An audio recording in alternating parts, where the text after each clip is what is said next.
Good afternoon, ladies and gentlemen. From the Arcadian Court in downtown Toronto, welcome to the 112th season of the Empire Club of Canada. For those of you just joining us through either our webcast or our podcast or on Rogers Cable Television, welcome to this meeting. Before our distinguished speaker is introduced today, it gives me great pleasure to introduce our head table guests. I'd ask that each head table guest rise for a brief moment and then be seated as your name is called. And I'd ask that the audience please refrain from applause until all head table guests have been introduced. Starting with our guest of honor, Ms. Heather Conway, Executive Vice President, English Services, Canadian Broadcasting Corporation. Mr. Jamie Brown, the Chief Executive Officer and Executive Producer, Frantic Films. Ms. Andrea Wood, the Senior Vice President, Legal Services, TELUS, and the immediate past President of the Empire Club of Canada. Ms. Jocelyn Hamilton, the President of Entertainment One Canada. Mr. Greg O'Brien, Editor and Publisher, Cartt.ca. Ms. Nona MacDonald-Heaslip, past President, Empire Club of Canada, Radio and Television Production, Canadian Broadcasting Corporation, and Public Relations, Time Incorporated, New York, and the University of Toronto. Ms. Phyllis Yaffe, Chair of the Board of Directors, Cineplex Entertainment Corp., and the Lead Director of the Board of Tarstore Corporation.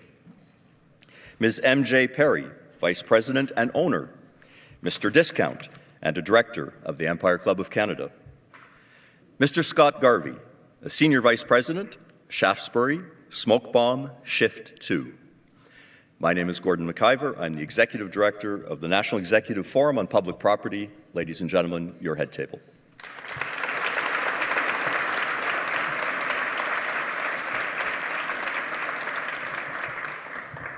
Few organizations have spoken more often at the Empire Club than the Canadian Broadcasting Corporation.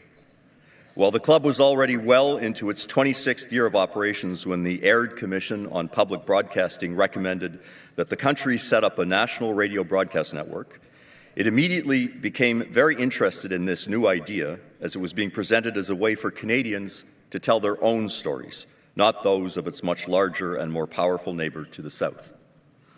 This was, after all, one of the reasons that the Empire Club of Canada was itself set up in 1903, as certain groups of influential people in Toronto were floating the idea that Canada would be better served by joining the United States. Our founders, like those of the CBC, were entirely convinced that Canada was a remarkable and unique place that needed to be friends and partners with the United States, but certainly not part of it. Eventually, the country set up in 1932 the Canadian Radio Broadcasting Commission, which was replaced in 1936 through the new Canadian Broadcasting Act with a Crown Corporation that will become known as the Canadian Broadcasting Corporation. This new Crown Corporation was in reality born out of the CN Railway.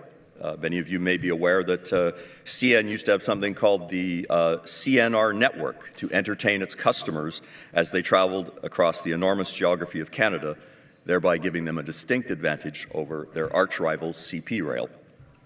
By the end of the 1930s, Canadians were listening to farm broadcasts, hockey games, and royal visits on their newly acquired radio sets. And of course, the network became the prime source of information to all citizens throughout the Second World War. On January 1st, 1941, the CBC News Service was formally opened, and for the first time in its history, Canada and Canadian voices could be heard explaining world events to Canadians through a Canadian lens. It seemed like a natural progression for the inhabitants of the northern part of the continent, and all was good.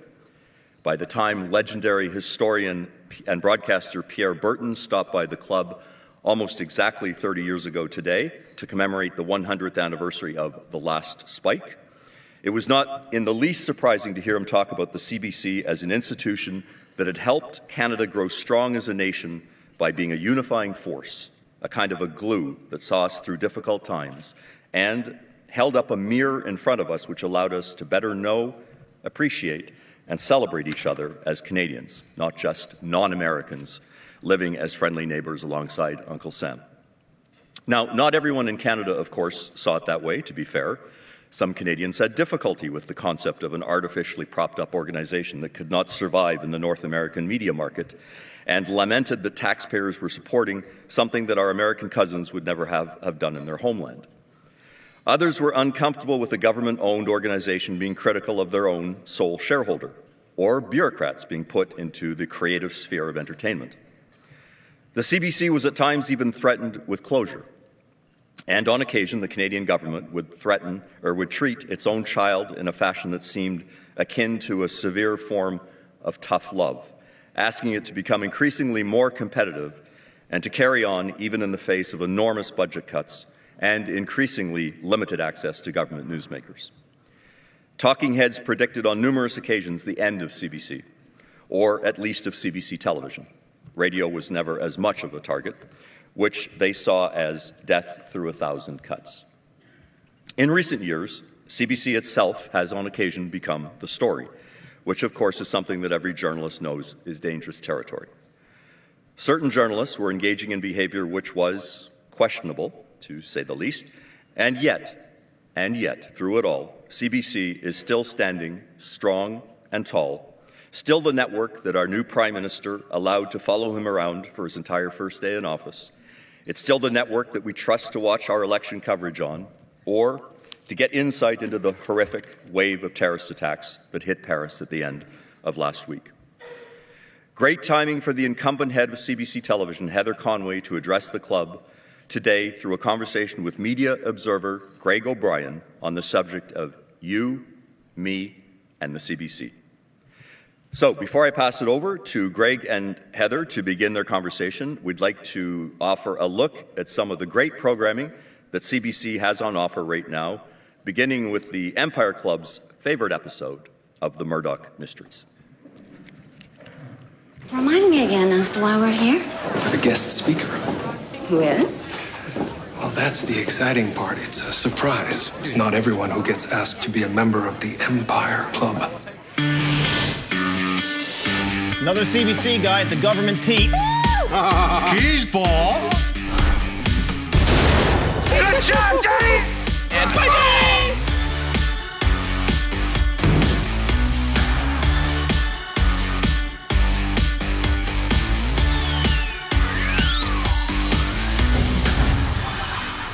The deadliest attack happened here on Boulevard Voltaire. Some people here saying we need to be cautious. How's it going? Hey, we're doing a show here. The Jays game is on. Nobody's watching this. Don't worry about it. You're free to do whatever the hell you want. I see Ian had a man sing over there. He's right there. So is he coming up to you every now and then going, how you doing, Peter? You look tired. Are you sick? I just flew in from Vancouver. Are you at the full pension yet?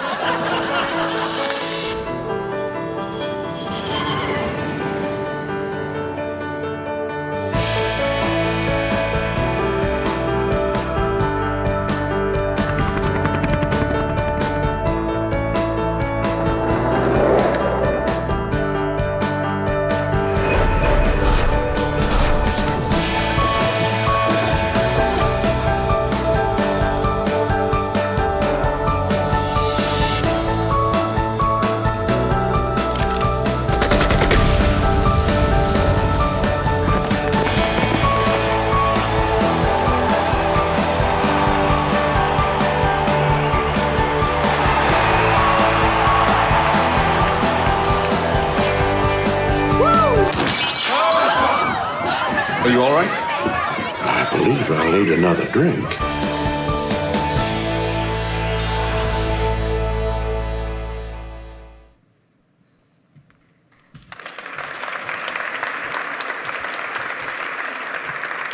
And just for the record, no one at the Empire Club ever did shoot at Mark Twain. Okay. Just before we invite Heather and Greg to the podium, you've got some cards on your table. If anyone has questions during the conversation that they'd like conveyed to the speakers, just write them down and put your hand up. Someone will come over and collect the card from you. So, ladies and gentlemen, we're delighted to welcome the CBC back to the Empire Club of Canada. Please join me in welcoming to our podium the Executive Vice President of English Services at the Canadian Broadcasting Corporation, Heather Conway, in conversation today with the head of broadcasting industry news leader, Cartt.ca, Mr. Greg O'Brien.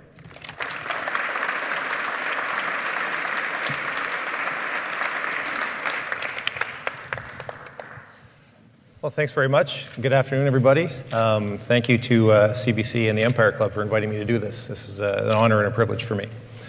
So we'll hop right into it. Sure. Let's talk about this new government. You've only been at CBC for less than 2 years, so you haven't been through the whole time. It was under the Conservative government where there was lots of cutbacks, where a good year was considered a year where they held the line on what they gave in the CBC appropriation. And that led to a lot of painful times, cutbacks and things like that. A lot of people have left the CBC, and combine that with ad sales, decreasing. It's been difficult.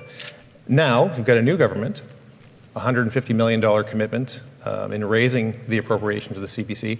So what's that going to mean for the CBC, and what are you going to do with that additional cash?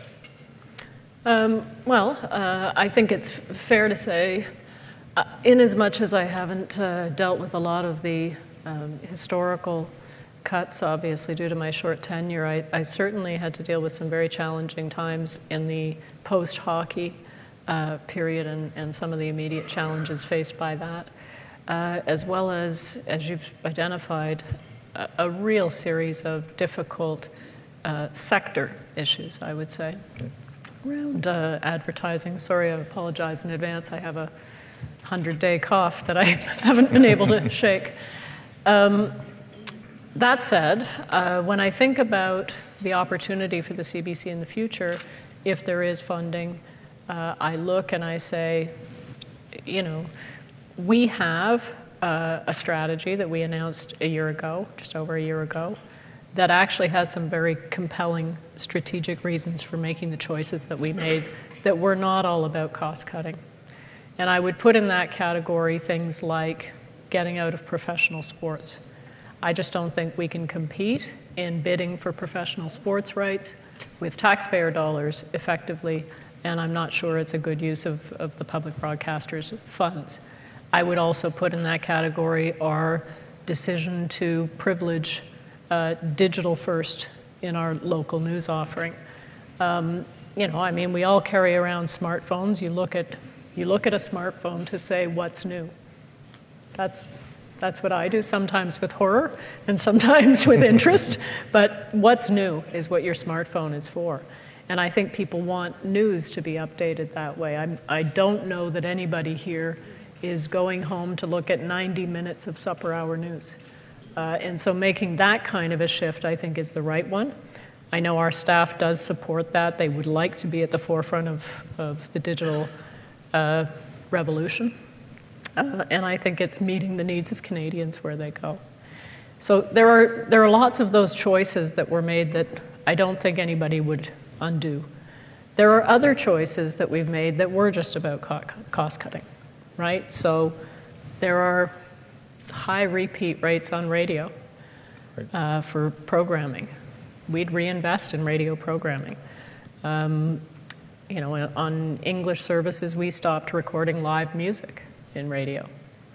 That wasn't a strategic decision. That was just a cost-cutting decision. So there are lots of areas where we'd look to do reinvestments.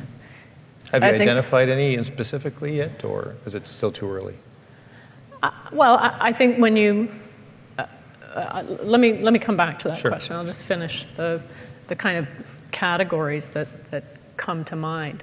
The third category would be things that are true efficiencies and choices about integrating the French finance services with the English finance services, for example, where, why do you have two separate systems? Why do you have another group of people who reconcile those things?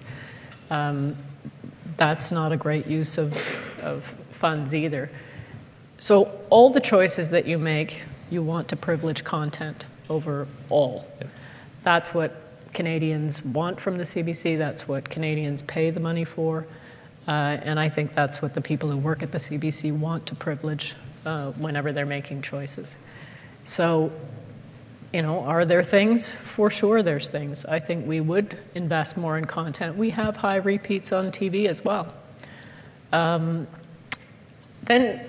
you have a whole other category called the government has priorities that it will want to highlight. I have heard the government talk about the need to focus on and feature Canadian feature films on the CBC.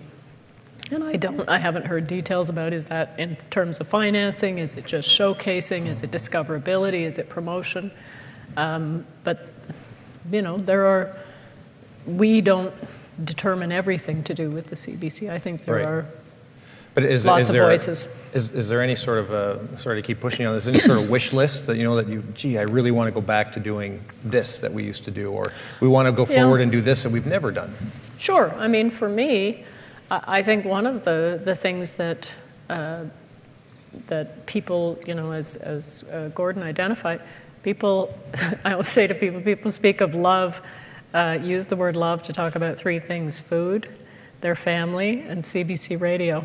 And we had a plan to go into more communities that were underserved or unserved with CBC Radio.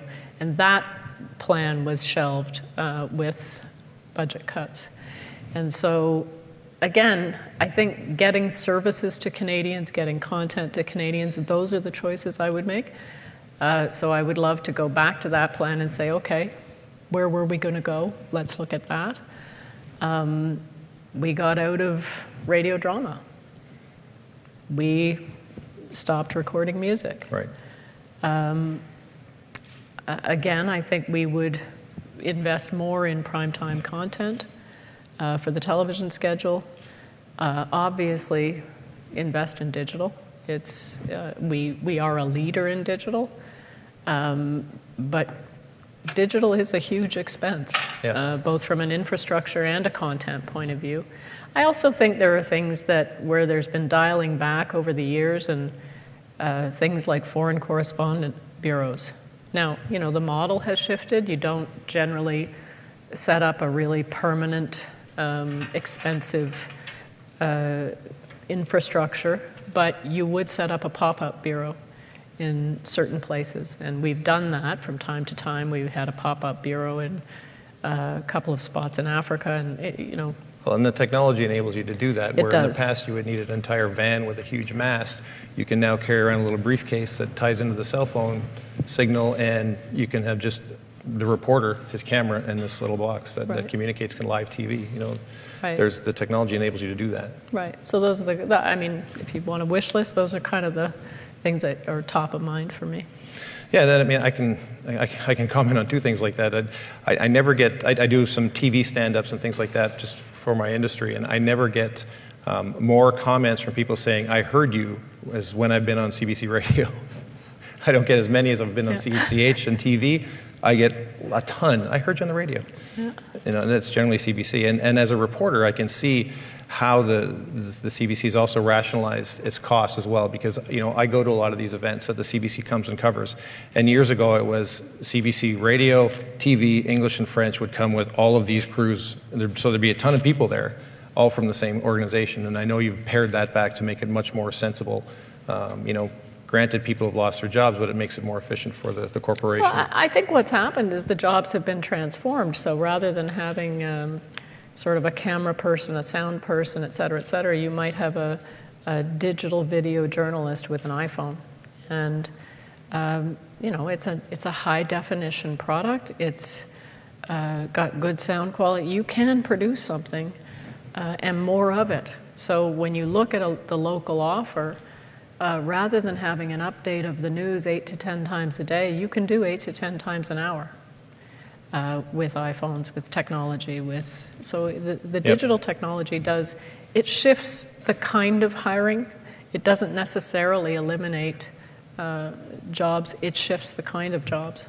And you're seeing that come out of the journalism schools anyway, where the kids are being trained to do everything. Yeah. And actually some of them don't like having an editor.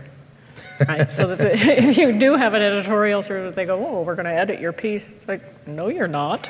I do my own, thank you. So, well, they all have to learn when they come out, right? Now, when you look around and see what's going on in media around the world, just crazy number of changes. It's hard to keep track of them all. You add that to what private sector channels are already doing, and add on to that what are much challenged and much changed regulations as well. You've got a lot of people saying that in this basically zillion channel world, do we need a national public broadcaster anymore? I know you disagree with that. I disagree with it as well, but I'm going to let you speak to that because that is a prevailing opinion out there. I mean, I think not only do you need it more, I actually think your opportunity to distinguish yourself has never been greater. And I say, I'll go into both a little bit more. You need it more because we actually are the only country that sits next to the largest English language entertainment and information market in the world. And for us to not determine that we need to have our own voice, our own identity, our own perspective on our own events, world events, their events, for me is not a difficult or debatable issue. On the second matter of, how do you stay relevant? How do you continue to connect with people in a 1,000-channel universe? In some ways, your mandate helps you with that. I've said to Sally, and we've talked about the programming strategy for television, said, if it can be on any other channel, it shouldn't be on the CBC. It should look and feel different. And when you're driving around and talk about radio, I never have to hear a call frequency or no. I know when I'm on CBC Radio. I know the tone, I just know I'm there. I would love it if one day we could get to there with television where you know and you feel I'm here. And I think, again, you look at the arts programming that we're starting to put on, you look at our commitment to documentary, you look at our commitment to Canadian comedy, Canadian drama in prime time. Comedy is a cultural product, right? Nobody else is doing political satire kind of comedy. The 22 Minutes, the Rick Mercers, the Still Standing. Jamie's sitting there. Very successful show. Thank you, Jamie.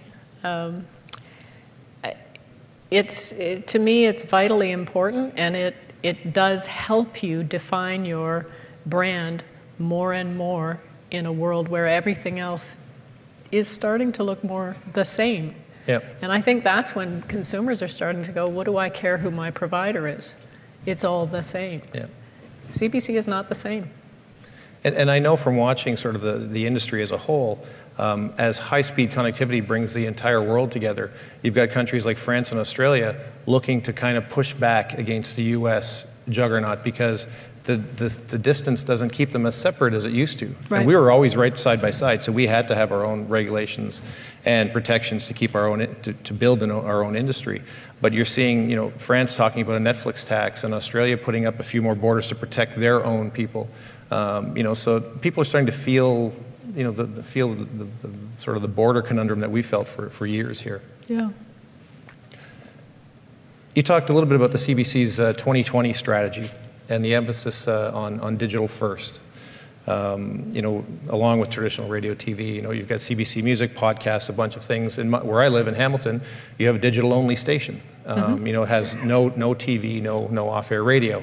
It does a bunch of things. I once did a radio hit in Nova Scotia from the studio inside the CBC Hamilton on James Street North.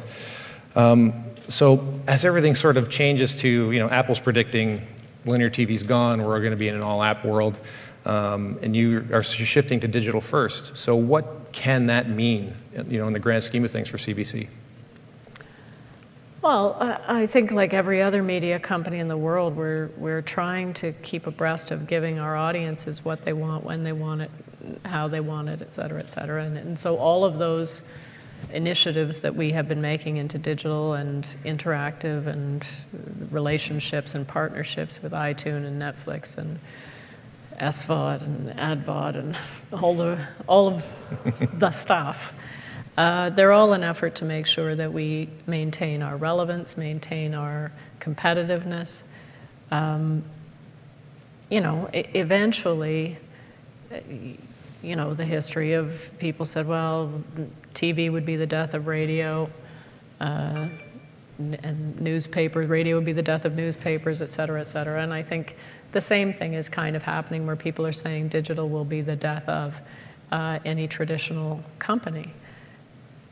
I think what's happening is things are getting broken down into distribution models, content creation models.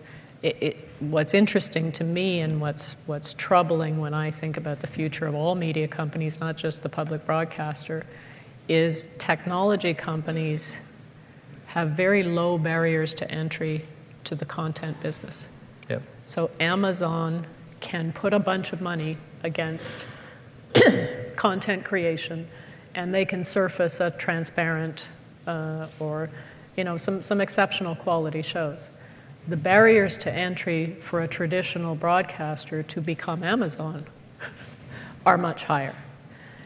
And so the scalability, the requirement to put billions of dollars into constantly upgrading software, constantly upgrading infrastructure, those are the questions that I think are troubling for people in the traditional sector. Well, and at the same time, you operate a network of transmitters that costs, depending on where they are, they could cost around $30,000 a month just for hydropower.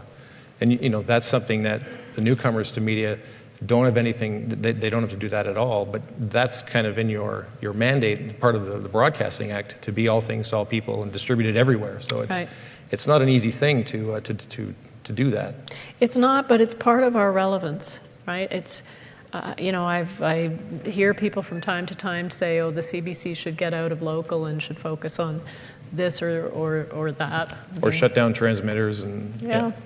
But our connection to Canadians is in the communities where they live and work. And we need to be there.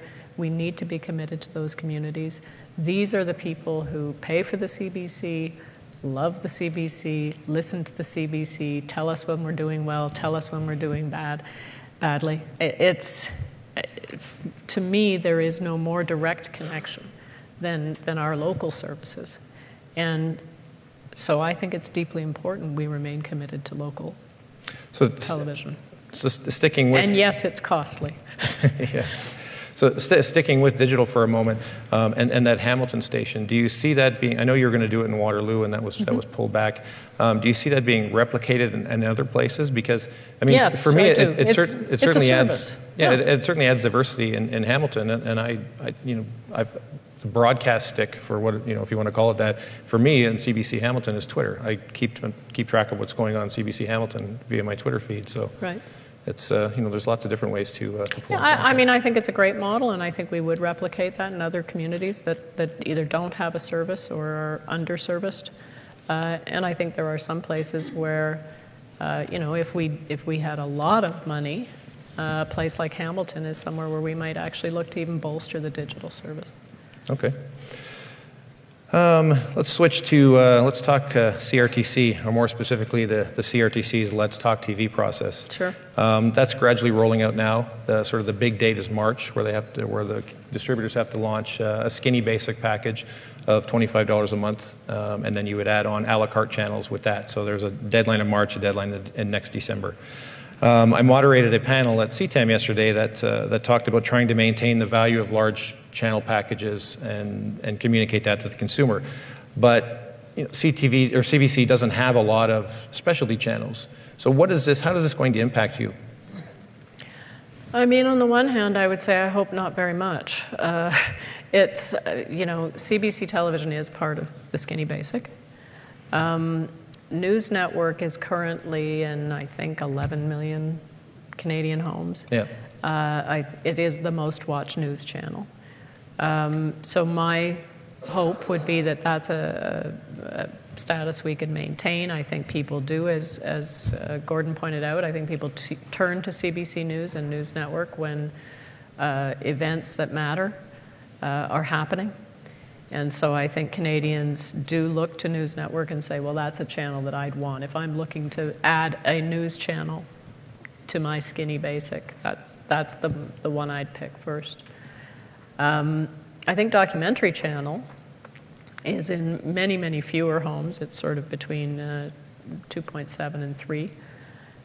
Documentary, for me, is a genre that is actually growing in interest. I think it used to be considered more of a niche than it is now. I think a lot of people, and especially young people, like it. We're increasing our commitment to doc and on our main network and on the doc channel.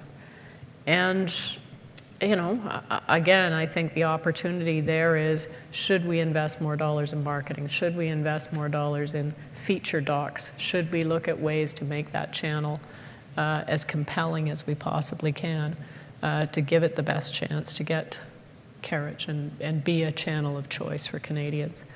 You know, and then I look at it as a consumer and leave aside all of that, and I say, oh, they can do pick and pay. You do it. No, you do it. It's just the inertia just, you know, I see Dave Purdy's here. I'm a Rogers customer. I like my package. I don't want to change it. It's too much trouble on one hand, and I actually am satisfied with the service. So I do think the power of inertia is being underestimated here as to how much change will really occur. And also the way it's being split up. If you look stateside, you know, there's Hulu Plus and Amazon Prime and Netflix, and you stack all that on top of, if you like sports and you need a broadband package, you're quickly getting close to what you're paying for cable, if not more already. You know, if you can do a quick search online and find a few of those graphics out there, it's quite interesting. I mean, I'm a little bit price inelastic on it because obviously I'm in the industry, but I pay a really significant amount of money for all these services, including Netflix, and you know, you're getting a lot of choice, you're getting a lot of services. I like it. And if there's one thing the last 50 years have proved, people always want more video. And if it's a decent price and easy to get, they'll pay for it.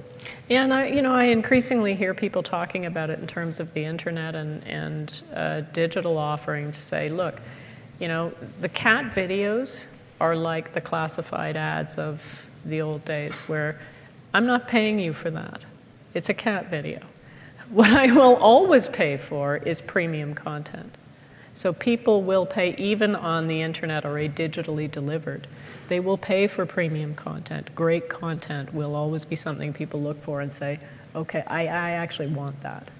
And so I think we forget in the noise that we actually have lessons, we actually have things. You know, I looked at Bell's deal with Chorus around HBO. Premium content. That's a premium content play right there, and a smart one. Great. Now we've got maybe 1 minute left, so I've got one last question for you before we open it up to the audience questions. Now, you know, setting us, you know, putting it out in front that CBC is central to Canada's cultural ecosystem. The place, you know, we've talked about, people go for unique Canadian content. Part of your 2020 strategy talks about a bigger focus on content creation, production that takes place outside of the CBC, that you could bring in or would go anywhere. Sure. So what does that say about the production center in Canada? And does it mean that Canada's in a good competitive position on the production sector, kind of similar to the advantages we've had in the manufacturing sector in auto and agriculture, that type of thing? You know, how do you see that kind of playing out? Well, I think there's a CBC specific and strategic reason, and then there's the broader issue.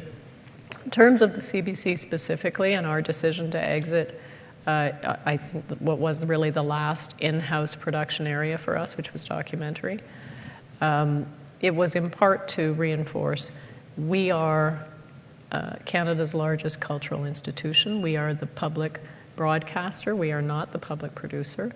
We have a thriving independent documentary community in Canada, and to provide a place for those documentaries and those ideas and the creativity of people outside of our own, who were talented, wonderful documentary makers as well. It's not a commentary on that.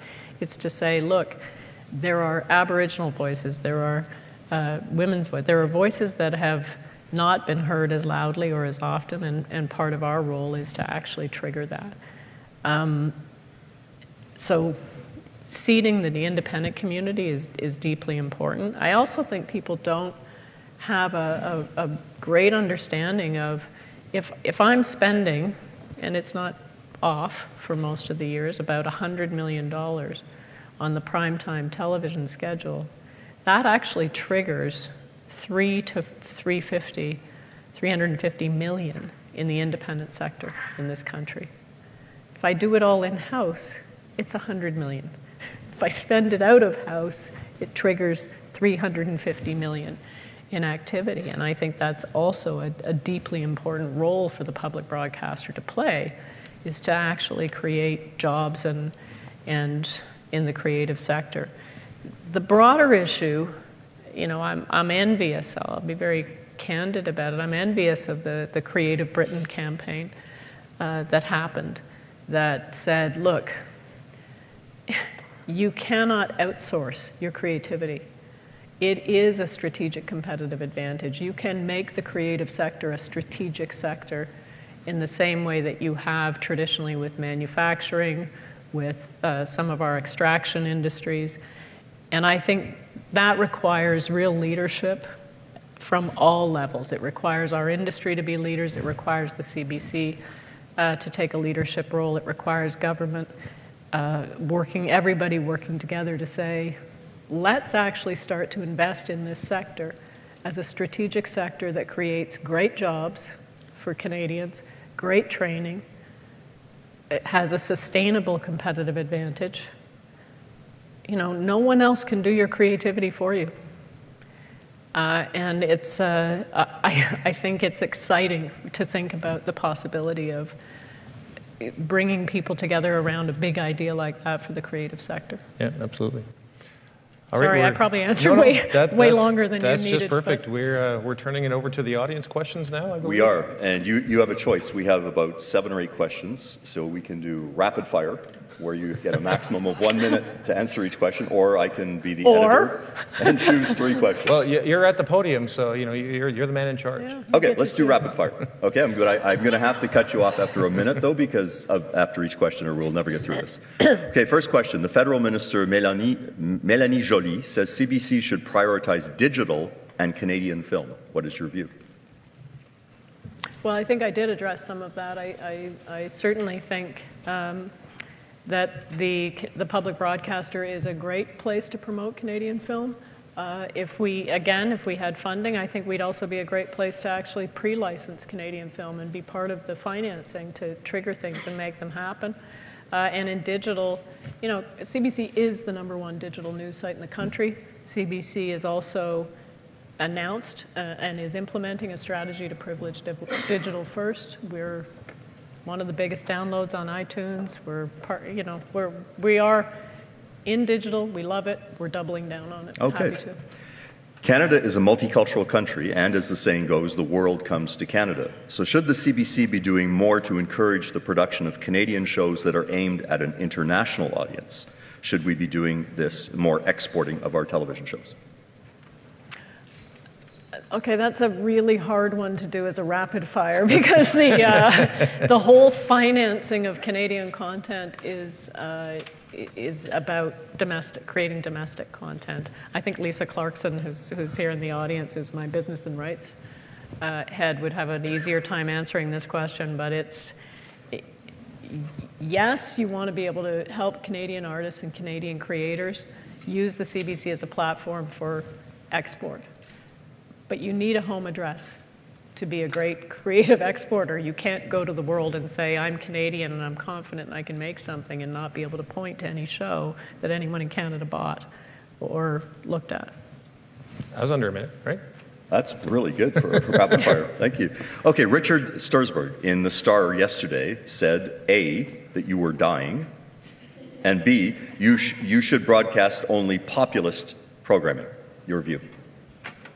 Well, I think the reports are premature, as they say. I actually have never been more optimistic about the CBC. We have a great strategy. We have a promise of some more funding coming. I think we have focus. I think we know what we're doing. And I think, you know, I don't think it's a trade-off of one or the other. I think a show like Still Standing, I think a show like Julie Bristow's company is making for us, for Canada's 150th, The Story of Us. I think there are shows that are both. They are entertaining, and they don't have to be populist to be popular. I think you can have both. I think you can have great quality shows that are also interesting. I watched some of the Puffins documentary last night, and who knew Puffins were so entertaining? and what's populist? I mean, what's populist for somebody may be ballet on TV, and others, you know, popular programming might be world's scariest police chases. Yeah. So it's a constant debate. The Absolutely. BBC has this debate all the time, and they're having it again. And I think where everybody ends up coming down is to say you don't have to choose one or the other. I think your ideal is you're hitting a sweet spot when you have both. Okay. Merging back office functions and crews often means that francophones must operate in English. Are you concerned about this? I think in some cases it means that some of the positions are by necessity bilingual. I think, you know, we are a Crown corporation. People are allowed to work in the language of their choice, and I hope that everybody's able to do that. If they're not, then certainly they should put their hand up and we'll deal with it. Okay, you're getting good at this. Okay, here's, this could be a 3-day question. Who is your audience, and are there niches? I mean, our audience is all Canadians. I certainly think there are niche audiences for some of our programming. But by and large, I think we are trying to be able to produce things that the whole country could find and engage with, whether it's digitally or on television or on radio. I think people would be surprised at who our audience is. I saw a series of reports not long ago that said 50% of millennials touch the CBC every month.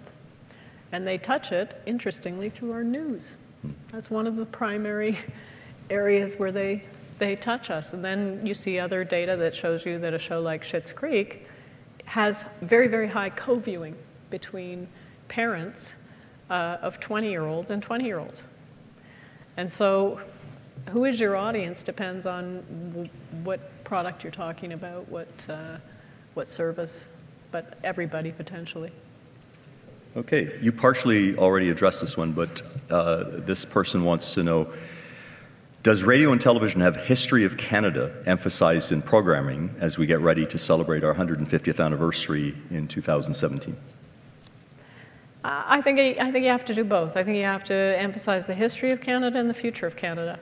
Canada is a country that is just 150 years old, and that is a nanosecond in terms of the history of the world and the history of some other countries. And so we are making our history. Even as we make shows like this, we're making our history. So the Story of Us will be about some of the seminal choices that we made as we got here, and then we have other material like, you know, the great documentary that we're doing a refresh on, Canada People's History, of not the entire series. We also have digital initiatives underway. We have joint projects that we're doing with our colleagues at Radio Canada. So there is tons of both backward-looking and forward-looking for 2017. And to cap it off, the day's most substantive question, and I do have to identify the questioner for this one. It comes from Dave Huband, and he wants to know, when will you be giving me my own series? Hi, Heather. Pitch me your show, Dave. To be fair, I'm actually not the person who would decide, and you've just given me a wonderful opportunity that I will not miss to say that the person you should probably pitch is Sally Cato, who's just been named Programmer of the Year by Playback Magazine.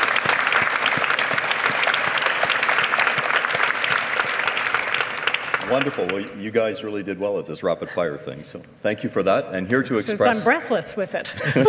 Here to express our collective appreciation is MJ Perry.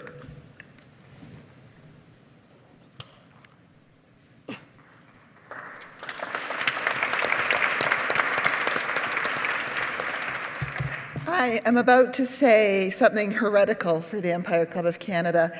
I don't think of the CBC as a business. I think of it as an expression of a nation. I grew up with the CBC and learned to appreciate opera because of the CBC, hearing it every Saturday afternoon. I began to know how important life cycles were because we would watch the Hockey Night in Canada every Saturday night. I was allowed to stay up late, and bedtime came when I had to say goodnight to our pet, Juliet. Now, I can tell ages from who giggled. The children's programming to help our young people. In my era, it was The Friendly Giant and Shaylin, and I still occasionally get to watch some of the children's program with Patty Sullivan when I'm looking after friends' children and enjoying it immensely. It is a thing that has drawn us together as a people when the whole nation cried together with the Spring Hill disaster, and a young reporter let everyone know how the pain of Nova Scotia was. In our era of niches and everyone worrying about themselves, it pulls us together as a nation. And not only for helping us understand the transitioning and helping us know who we have become from being a dominant one culture, maybe two culture nation, to a wonderful, diverse nation, CBC has been there and helped us.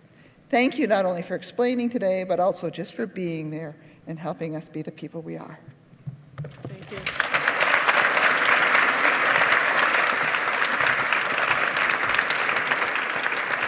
Thank you very much, MJ. And thank you to our generous sponsors today, Canadian Media Production Association, excuse me, and Entertainment One. I'd also like to thank the National Post, which is our print media sponsor, and of course Rogers Cable, which is our national broadcaster. We'd also like to thank MediaEvents.ca, Canada's online event space for live webcasting today's event at the global level. Ladies and gentlemen, please follow us on Twitter at Empire_Club and visit us online at empireclub.org. You can also visit us on Facebook, LinkedIn, and Instagram. We'd like to invite you to some really great events coming up in the following weeks.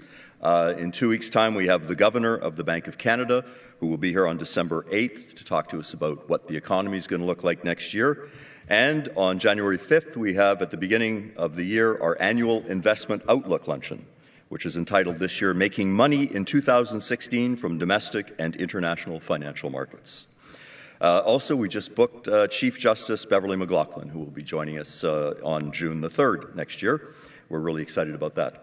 So thank you very much for your attendance today, ladies and gentlemen, and this meeting is now adjourned. Thank you.